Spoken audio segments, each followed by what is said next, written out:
We heard from Harrison Burton this week. He said a win against Kyle can change your career. These guys love when Kyle comes to race against them because it gives them a chance to really measure up against one of the best. It's that yardstick that all these drivers are looking for. Let's go back to Marty Snyder.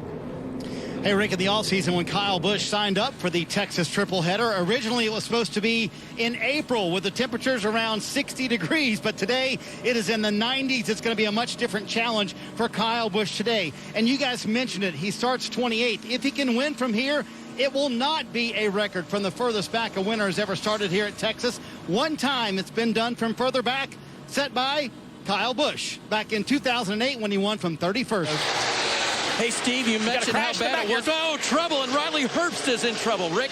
Big damage to the back of that car. As a matter of fact, it's almost all gone as the 18 of Riley Herbst will bring out caution number 1 before the competition caution comes out.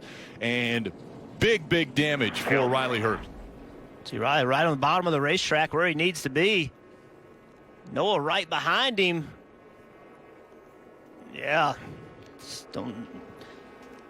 We talked about the aggressiveness of Noah Gragson before this race started. I don't get it. I just don't get it 5 laps into the race. Riley Herbst had to go to the infield care center. Dave Burns caught up with him after he came out earlier today. That's what happened. Yeah, honestly sucks. I hate it for my guys at Joe Gibbs Racing. I think it was lap 4 or 5.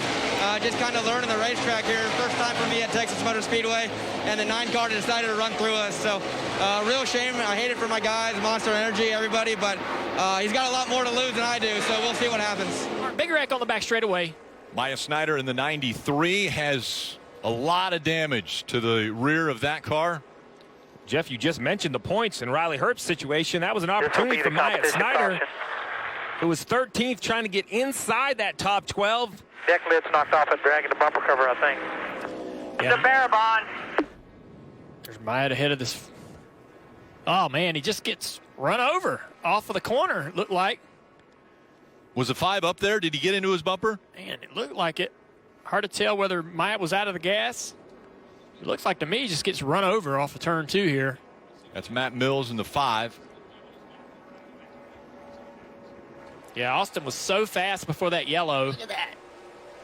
And now it looks like he can't even hang on to the car. He's been almost in the fence off of turn 2. And here's the pass for the lead. 7 gets a run off the top, threads the needle between Jones and Cindric.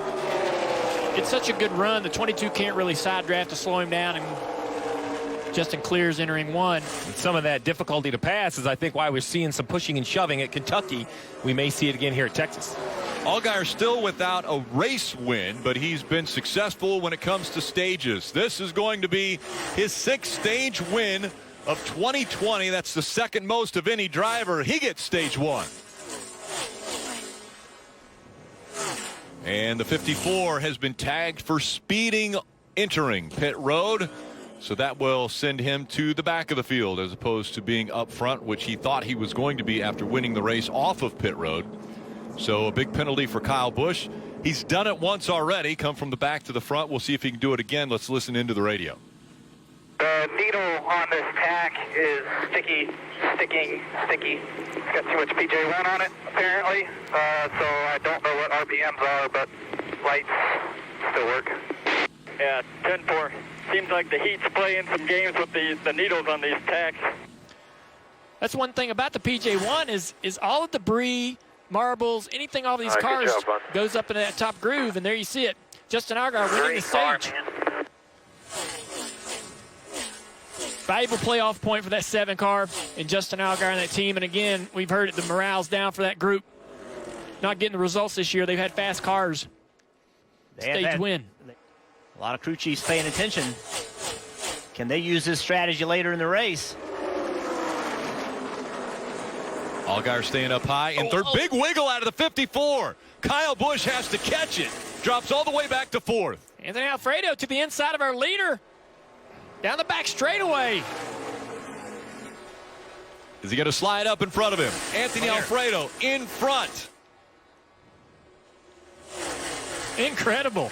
He's been impressive in this car. He really has run well, had good speed. Done a really nice job. Justin Allgaier in the 2nd. Anthony Alfredo, the 21-year-old out of Connecticut, now in front of the field at Texas. As we see now the battle for the lead. Here comes Kyle Busch moving to the inside. At the stripe, he took the spot away from Allgaier. We'll see how difficult Allgaier will make it. And it looks as though Kyle Busch up front looking for his 98th win in the Xfinity Series. Wow. Busch just slid in front of Justin. Was not going to get him that outside. Hand out the window. I'm very surprised, actually, that these guys are coming to pit road. Just not many laps on their tires. 82 laps to go. Unless what they're trying to do here, Jeff, is put a set of tires on and have the opportunity for a much shorter pit stop later in the race to keep their track position. Marty. That's the one thing, Steve, that might make sense here. Kyle Busch took him 115 laps to get to the lead, but finally did get there. And he said, I would love to hustle the car a little bit more. Hey, Junior, having a little Toyota driver update on Kyle Busch, who started 28th and drove to 3rd, then 24th to the lead, and now 16th to 4th for Kyle, who questioned Jacob Canner, his crew chief, why did we pit last time? Here's the radio conversation. Okay, so I'm having a hard time understanding why we pit right there. 26 laps on the tires. I was trying to get you a little bit more rear security. I thought we'd bring more of them with us than we did.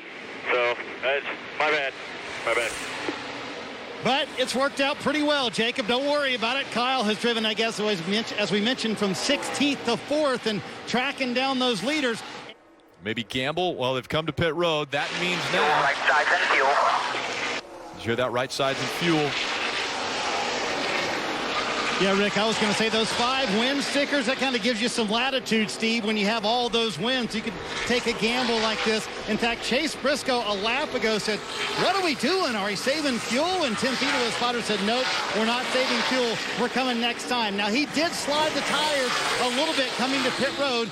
I would say that's a little bit of a concern to this team, but right side Goodyear tires only and fuel to make it to the end for Chase Briscoe. Then the next flag will end the race. He does make it to the white flag.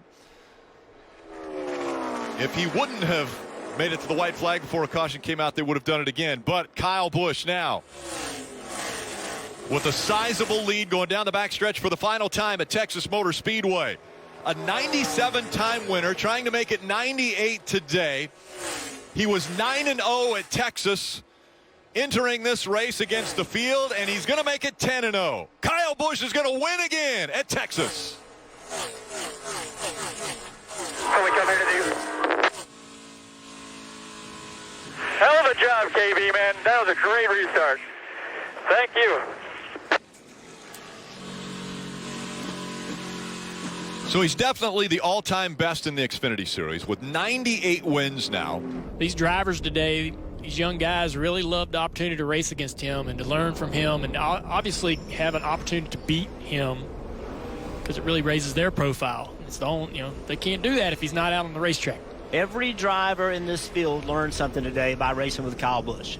And they know now where they need to be better. And that's how you learn. This guy right here, he's great. We overuse that word, but in this case, it's not being overused. He's a great race car driver. Puts everything into it. Jeff, they all learned something today because they all saw him. Well, I was Look going in to the say back twice. Yes. Yeah. Every car in the field saw him at least once. Normally you learn something when you follow a driver, and every single person has followed Kyle Busch today multiple times. Let's go to Marty. Well, Kyle parks it here on the start-finish line. A big win for him here at Texas Motor Speedway, taking some pictures. No fans here at Texas Motor Speedway today, but they will be here tomorrow. They expect about 25,000 fans here. And today, Kyle Busch gets it in victory lane. Second Xfinity Series win of 2020 for Rowdy. And boy, he had to work for it today. I think I lost count at about 60, about the amount of cars you had to pass today. How much of a challenge was it to have him come from the back 3 times today, Kyle? Yeah, I mean, just slick racetrack, and these Xfinity cars, they don't have a whole lot of grip, so you're definitely battling it. And the Twix Cookies and Cream Supra here was better than the rest. It was pretty good. That last run we were a little bit too tight. I was kind of worried that the 7 was going to have something for us, and then they had a penalty, and then the 22 was kind of charging on me there and catching me a little bit, and then he kind of stalled out, and that was it. So got a great restart there at the end, was able to bring it home for our boys. Everybody at Joe Gibbs Racing, everybody at M&M's, Rowdy Energy, Interstate Batteries, hometown here for those guys. So really appreciate everybody helping me come out here and finish up the last few here in the Xfinity Series. He's got one more this year, Rick, where he can get to 99. That's coming up in a couple of weeks, but 98 for Kyle Busch today. For the best access, perspective, and personalities in all of sports, follow us at Fox Sports on Twitter, Facebook, Instagram, and YouTube. For more great NASCAR on Fox content, subscribe to our channel. It's somewhere right around here.